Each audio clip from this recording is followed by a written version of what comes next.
E a decisão de ter cursado História durante a ditadura? O fato de ou melhor, toda a movimentação política de alguma forma contribuiu para a escolha da História ou não? Não, porque eu já gostava de história desde menino. No velho ginásio eu gostava de história, no colegial eu gostava de história. Tive uma professora no colegial que representou um incentivo muito grande, que foi Emília Viotti da Costa, que veio a ser professora da faculdade, foi também minha professora na faculdade. Então meu gosto por história vem muito antes do golpe, muito antes da fermentação. Talvez valesse a pena o senhor falar um pouco sobre... O senhor pega esse período bastante de fermentação política do pré-64 e o senhor teve uma militância, uma atuação política. O senhor podia falar um pouco disso pra gente? Posso falar. Eu fiz um percurso... Eu comecei... Aí é um aspecto interessante, como é que se deu o meu interesse pela política. O interesse pela política veio muito cedo, de uma forma muito curiosa.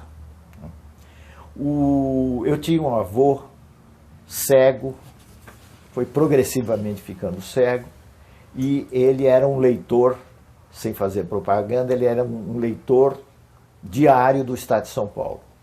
Que na época, estou falando de 1936, por aí, na época era um jornal que se concentrava nos temas internacionais. Entrar um tema nacional na primeira página era uma coisa raríssima. Precisava ser um fato muito decisivo ou importante para aparecer na primeira página. Bom, o que é que aconteceu? Eu me alfabetizei muito cedo e o meu avô me pegou para ler o jornal para ele, coisa que eu fazia com prazer. Eu me lembro de estar, por exemplo, a Guerra da Espanha. A primeira vez que eu ouvi falar na Guerra da Espanha, ou a primeira vez que eu li sobre a Guerra da Espanha, sem entender muito, foi no Estadão para o meu avô.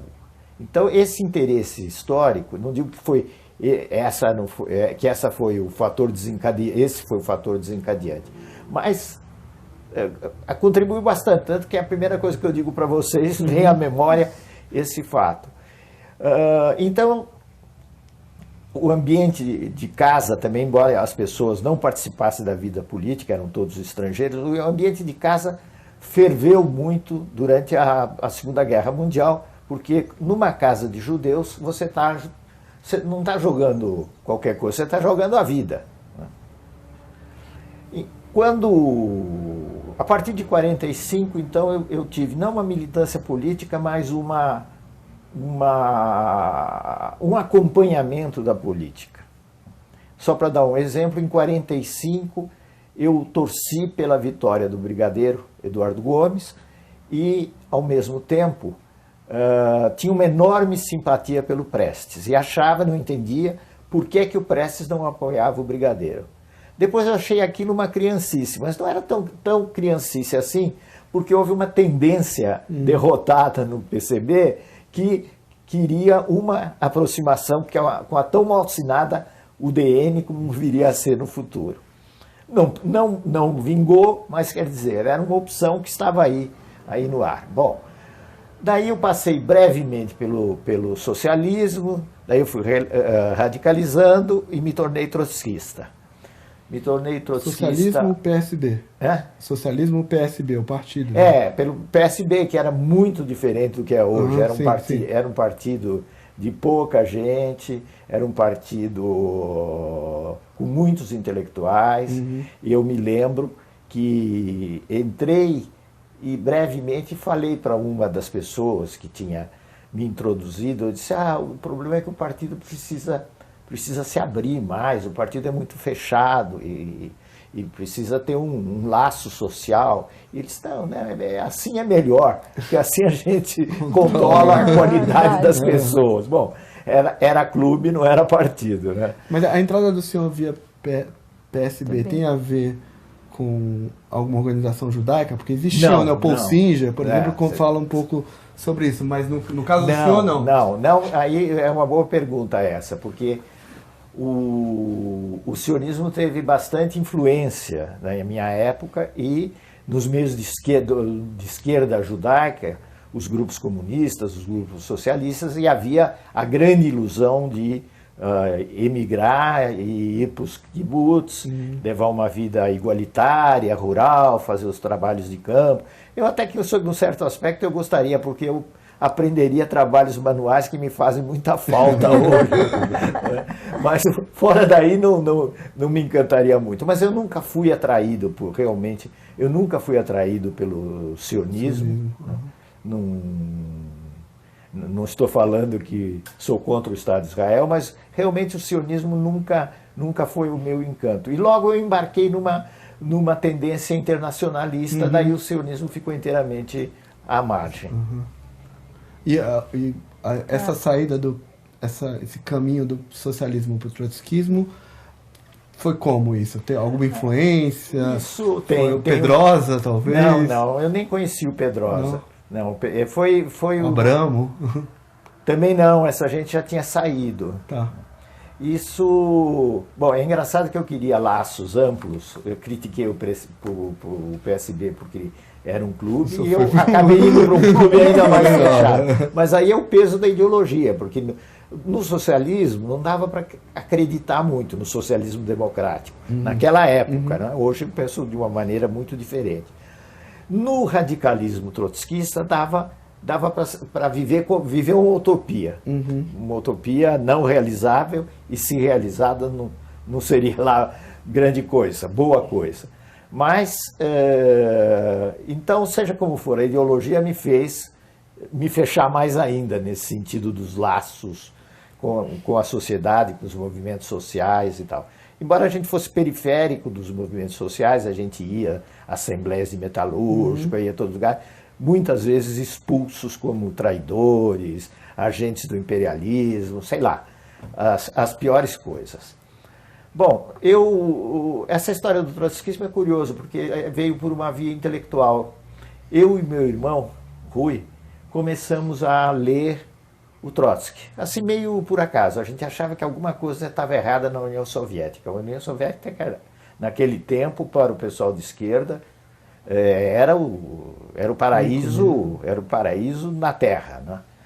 E a gente começou a achar que havia coisas erradas, suspeitava que havia. Começamos a ler o Trotsky e ficamos inteiramente encantados com o que ele dizia e com o pensamento dele. Aliás, ele era um grande escritor. Né? Bom, aí eu lia na Faculdade de Direito e levava livros, e um dia eu estava lendo a Revolução Traída, uma daquelas aulas aborrecidas, lá bem no fundo, e um colega que se chamava, já morreu, Sebastião Simões de Lima, na saída me perguntou: você é trotskista? Eu disse: não sei, eu admiro o Trotsky, eu leio os livros do Trotsky. E aí ele me introduziu nas microcélulas do trotskismo, e aí eu fiquei... militei até 63, mais ou menos. Mais ou menos 63. Quando houve... Isso entrou, então, mais ou menos... Os 10 anos. Os 10 anos, tá. Em 63, eu comecei... Uma coisa que me fez sair foram as cisões do trotskismo. Né? E porque havia... Não sei se vale a pena a gente ficar falando da história do trotskismo, mas havia, como sempre, duas igrejas. A igreja latino-americana e os europeus. Os europeus eram muito mais cultivados, tinham mais capacidade como autores, mais inseridos na sociedade. Os sul-americanos eram mais aguerridos, vamos dizer assim, mas bem menos atraentes do ponto de vista intelectual. Quando houve uma ruptura entre essas duas facções, eu senti que aquilo não ia dar certo. Quer dizer, eu apostava na existência de um pequeno grupo internacional homogêneo. Quando esse grupo se quebrou e começou a se quebrar, e tinha uma história anterior de cisões, eu olhei, bom, isto é uma recaída é uma recaída inevitável, e eu comecei também a duvidar dos pontos de vista, das ideias do trotskismo. Em 1960, quando eu saí, em 63, embora eu tivesse alguns contatos, essa história de gente que vem te visitar para tentar recuperar o companheiro que está se extraviando e tal, mas quando eu saí, foi muito coincidente com a efervescência dos anos pré-golpe, reformas de base, tal. Aí eu tive um momento de lucidez, porque realmente eu achei que aquilo não ia dar certo e achei que aquilo ia acabar mal. E o que eu fiz foi me afastar muito de qualquer atividade política, um pouco esperando que as coisas dessem, acreditando que as coisas iam dar errado como deram, né? Então essa história depois tem uma passagem, a gente vai se curando da doença infantil mesmo com idade madura, não sei o que é que vocês pensam, mas eu tenho direito de falar como entrevistado. E daí eu fui reforçando as minhas convicções democráticas, pode-se dizer que um pouco para cá, um pouco para lá, essas convicções já duram 40 anos, o que não é pouco.